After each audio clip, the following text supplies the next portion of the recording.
It's 8:52 here in New York. I'm Bryant Gumbel. We understand that there has been a plane crash on the southern tip of Manhattan. You're looking at the World Trade Center. We understand that a plane has crashed. Viewer discretion is advised. Before I start, please state your name for the camera. My name is Ronda Febbo. Roxanne, Gasalberti, Miss G. Micheal, Clifford. My name is Mr. Kevin Tuve. Mr. Smolenski. First question, where were you when the towers were first struck? At the time I was not teaching. I was actually working for a nonprofit in their finance department, and it happened to be a day where we were doing payroll, and we were I oversee the department, and I was doing certain things, and I had heard from one of my fellow employees that something happened with the Twin Towers. So maybe like around 9:30, quarter to 10 or something, I don't know when around that time, within an hour, between 9 to 10, we heard something. And then when the news went on, we found out that not only the first tower was hit by an airplane, but the second tower also. That's where I was. I was headed to Jersey City. I actually was meeting the vice president at a client's site. Normally we would meet in New York City. I would go down to Jersey City and take the path into the Twin Towers and then go further down to the stock area and meet him. But he changed, believe it or not, he changed the meeting to Jersey City. I was across the river, saw the Twin Towers, but I wasn't basically in Jersey City. And what happened that day, I was on my way to work and I looked up and I saw a big black smoke coming out of one of the buildings. I turned the radio on and they said a plane hit the tower, and then there was a second plane that just hit that I just missed seeing, and I just saw the smoke coming out. So when I got down to Jersey City, it was crazy. I parked my car. The building I went to, the client was Deutsche Bank, and people were scattered all around running. It was crazy. It was such a crazy moment, and the security guards were outside, and I was just walking in the daze, and I said, well, I have a meeting, I have to go in. And he said to me, well, you can go in, but they're going to tell you to leave and go home. So I went in, and sure enough, they did. They told me to go home, and I was walking out of the building, and when I was walking out, I saw the first tower go down, and it was very, very traumatic. Obviously, beautiful day. I was a junior at Montclair State University. I was living in Blanton Hall at the time. And I was waking up for class, and my roommate came in and had told me that there was a plane had hit one of the towers. And we both thought it was a small plane, something that, was a error, something that, obviously wasn't a terrorist attack. So we kind of went about our day. I had to go and use the shower, and when I got back out, that's when we found out that another plane had hit the tower. And from there, we obviously realized, as well as the entire world realized, that something was going on. And what we decided to do was we decided to go across campus to another building that had a nice view of New York City. And we were at the top level. We saw the two towers with smoke billowing out. And when that first tower fell, just the entire island of Manhattan seemed like it just was engulfed in smoke. Obviously that day was absolutely crazy. People crying, people running, all the major roads were closed, and people are having a very difficult time leaving campus. Obviously everyone was very worried about any sort of relatives in that area in New York City. Cell phone service was out, so it was a very, very hectic, crazy day, and we were finally able to get our heads around it when President Bush came on television that night and spoke and explained what actually did transpire. Wow, so when the towers were first hit the morning of September 11, 2001, I was teaching world history at Immaculate Conception, which was on South Main Street here in Lodi. And being that it was the 11th, we were just starting to talk about exactly what is considered history, what events are considered history. And right around that time, is when the first announcement went off that the first plane hit the first tower that morning. Well, that's kind of ironic. Yes, very ironic. Extremely ironic. It was a wild scene. We actually were under the notion originally that it was a small plane that had just run astray and hit the tower, but little did we know what we were about to find out. What was running through your mind as the plane started coming in? Yeah, it was just horrific. It was like when I got into my car to go back to work, they just said that a plane, it was like bizarro. They said a plane just crashed in Pennsylvania. They said another plane target in D.C. I forgot the name of the building, but it was just crazy. It was just crazy news. It just felt like, I don't know, like everything was going upside down. Fear, disbelief, almost very difficult to even comprehend that what I was watching was real. It felt like I was in a movie and that this wasn't reality. But you know, it was this collective disbelief I feel that everyone had on campus, especially my friends, that we were watching this together and we understood that, you know, that this was real, and trying to contact our relatives. Obviously, I had some friends who had relatives working in the city, and it was just a very, very worrisome time. And for many of us, we didn't know exactly what was going on, how many planes were hijacked, where those planes were going to land. So it was a very, very, very scary time. There was a rumor at the time that there were 6 other planes. I remember hearing that. So, you know, as the planes started to come in, what was going through my mind was obviously the safety part of it, of where was the next plane going to hit, and you know, it seemed to me that all these planes were just one after another hitting different landmarks, or trying to, so to speak, with the Capitol, with the Flight 93 situation. But at that time, when it first happened, it was just a huge, it was a real scary event. I mean, you know, nobody knew what was happening and where we could go, and were our homes safe, or was the school safe. Nobody knew what direction to go with it all. The next thing that I was running through my mind was, oh my gosh, my sister and my father.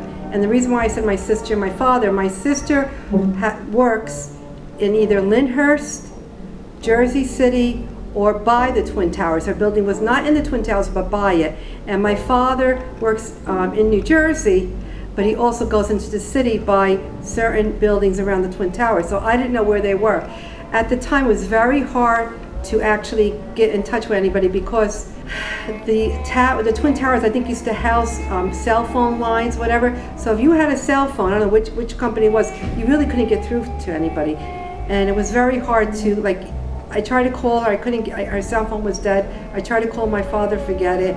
I mean, I didn't find out until later in the day, whatever, that they were fine. People were having trouble also on the landlines. I don't know how it was affecting it back then. But my father, I found out also that he didn't go to the city at all.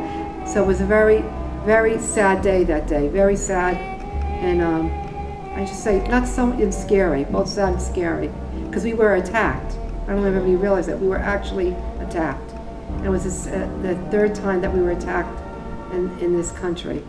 And what do you remember the rest of that week feeling like? Well, a lot of it was we saw on television.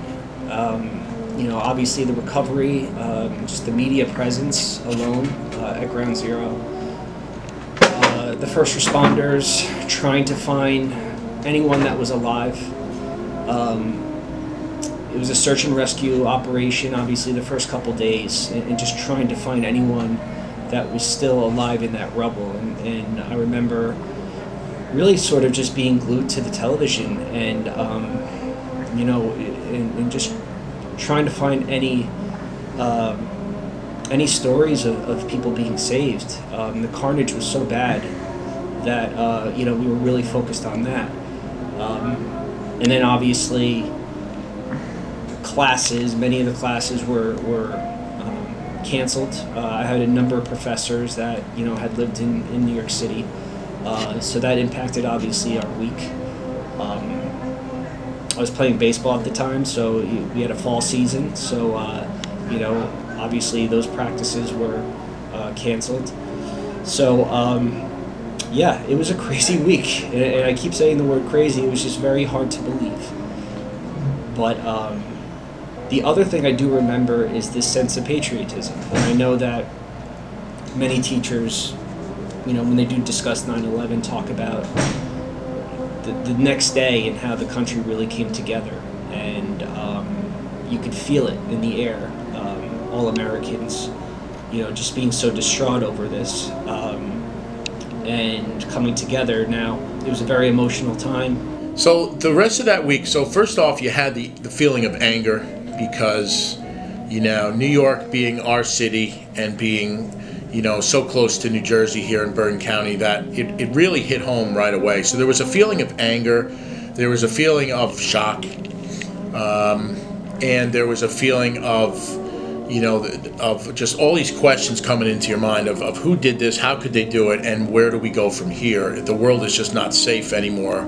Not that it ever was completely safe, but there was a lot of innocence that was lost on that day. There was people that weren't, which I realized weren't empathetic and didn't think it was enough because they were so far, even though they were in New Jersey, they weren't close to where it happened. And, it's funny because that day, I want to reflect on that. My father was working, and he was going down to the city at the Twin Towers, and I'll never forget, I couldn't get a cell ping, and I was able to get a cell ping. I called somebody in Chicago because they were worried about the Sears Towers, and a coworker was there in Chicago. I was able to get through to her, and she was safe. And somehow my sister, Miss Febbo, got through to me, and she knew I was safe, and somehow I got through to my dad, and I knew he was safe.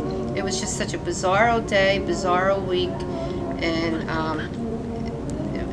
I'll never forget it. It's just it was very emotional, very, very, and not in a good way.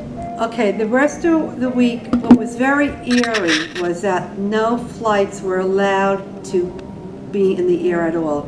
The sky, because if living in this area, we have Newark Airport, Teterboro, JFK, LaGuardia. So you hear and see planes going back and forth. There was nothing in the sky.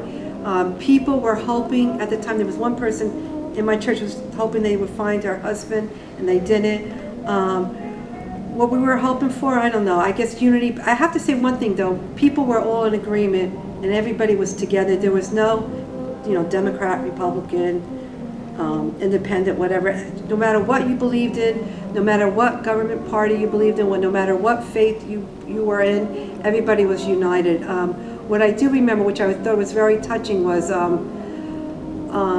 is that we did something on Friday. Was a night of remembrance, and everybody had to go outside with candles. And I happened to be in Patterson that day because Patterson was really affected by 9/11. I don't know if anybody realized that because most of the terrorists from one plane came from that area. So there was a lot of National Guards in Patterson to prevent any type of riot or violence. But what I found touching was the night of remembrance, that Friday. They were actually, I thought it was very moving, was Muslims, families out there with candles in their hands and very solemn. It was very emotional, very, very emotional. And all, because sometimes when I think about it, if I really think about it and I actually talk about it, I can actually cry, whatever, because it's an experience I wouldn't want anyone to live through. How were your friends and family affected by the attack? Who was a fireman in the Bronx, so he was down at Ground Zero for a couple days. We didn't hear from him. The cell towers were down. There were really something like 230 million people jamming the phone lines at the same time, they had said. So we didn't hear from him, but that was the closest it came to hitting home because my uncle, which would be my mother's brother-in-law, was down there as a fireman pretty early on. He survived. Luckily, he got out, but he was the really only direct connection. I had some friends who had some family who were supposed to be there and who was there and got out, but that was the closest connection I had to the tragedy. So we had a close family friend who died during the attacks. He was in the North Tower, and he worked on the floor of direct impact. So every year we always make sure to, tell his stories and talk about him to, keep his name alive and, keep his spirit around us. A great family friend actually read a list of the names on 9/11 during the 10-year anniversary, which is now 13 years ago. But always to tell his story and talk about him and show pictures. That's how we were affected, and that's how we carry on his legacy. My sisters, my nieces and nephews were young. They were like in grammar school, and I know my sister was very upset because that day they ran, they got the kids, they took the kids out of school that day. They didn't feel, you know what, it was this feeling of, even though you were in the United States, you didn't really feel totally safe. And I don't know why. You didn't feel unsafe. You didn't feel safe either. It was just a traumatic day. I remember going to a friend's house, gathering with a friend of mine, and we were praying. We were actually praying that day. We would watch TV, trying to get a hold of people that we knew that, that I knew was going to come across, and if they were still alive. Praying that day on the phone. It was just a very, very hectic, confusing day. City. Apparently a plane has crashed into the World Trade Center in New York, 8:52, with limited information at this point. We don't know about injuries in the building or people on the ground, but obviously this has potential for being a major disaster.